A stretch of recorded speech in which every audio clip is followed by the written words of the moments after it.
Il est 7h25 sur Europe 1. Thomas Soto. La morale de l'info avec l'impatient Raphaël Antoven qui est toujours avec nous. Raphaël, vous revenez ce matin sur le bras de fer qui oppose Apple au FBI. La firme à la pomme refuse de produire le logiciel de déchiffrement qui permettrait à la police d'accéder au contenu des conversations d'un terroriste de San Bernardino. Rappelons que San Bernardino, c'est une fusillade qui avait fait 14 morts le 2 décembre dernier. Apple, par l'intermédiaire de son patron Tim Cook, fait notamment valoir qu'une telle décision porterait atteinte à la protection de la vie privée de l'ensemble de ses clients, Raphaël. Mais oui, mais il n'y a pas de débat en fait dans cette histoire, Thomas. Tim Cook a parfaitement raison de dire qu'une telle demande est dangereuse, inacceptable et sans précédent, ce sont les mots qu'il emploie. C'est la liberté de chacun et pas celle du terroriste Syed Rizwan Farouk que défend Apple. En refusant d'installer une porte dérobée sur ses appareils, Apple remet l'État à sa place, c'est-à-dire ailleurs que dans notre intimité. Et le simple fait que Donald Trump se soit immédiatement rangé du côté du FBI prouve que si un tel homme était président des États-Unis, il n'hésiterait pas au besoin à sacrifier toutes les libertés individuelles. Doter l'État de tels moyens de lutter contre le terrorisme est en soi extrêmement dangereux.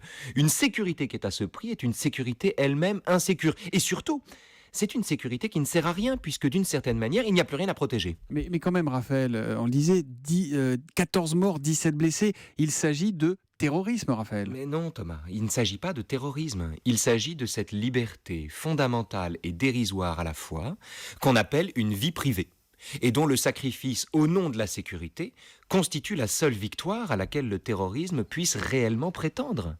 C'est la raison pour laquelle, d'ailleurs, on ne peut pas à la fois, par exemple, s'indigner que le FBI demande à Apple de trahir ses clients en craquant ses propres téléphones dès que la police l'exige, et approuver la diffusion publique des enregistrements privés de Liliane Bettencourt. Pourquoi ? Parce que l'inquisiteur soit l'internaute ou bien le FBI, c'est exactement la même histoire.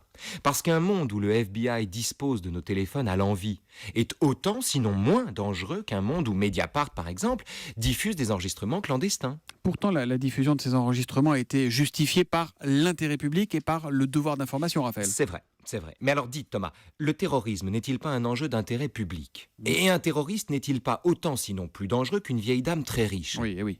Bon, alors, donc si on est favorable à la diffusion publique des conversations de Liliane Bettencourt au nom de l'intérêt public, on doit être favorable au carré, au nom d'un intérêt bien supérieur encore, au fait que le FBI puisse entrer dans nos téléphones. Vous charriez un peu, Mediapart, c'est quand même pas le FBI. Eh ben non, justement. Mediapart, c'est pas le FBI. Mais ça, c'est à Mediapart de s'en souvenir. Et la morale de l'info ? Un peu de transparence en moins, c'est beaucoup de liberté en plus. Un peu de transparence en moins, c'est beaucoup de liberté en plus. La morale de l'info de Raphaël Antoven ce matin.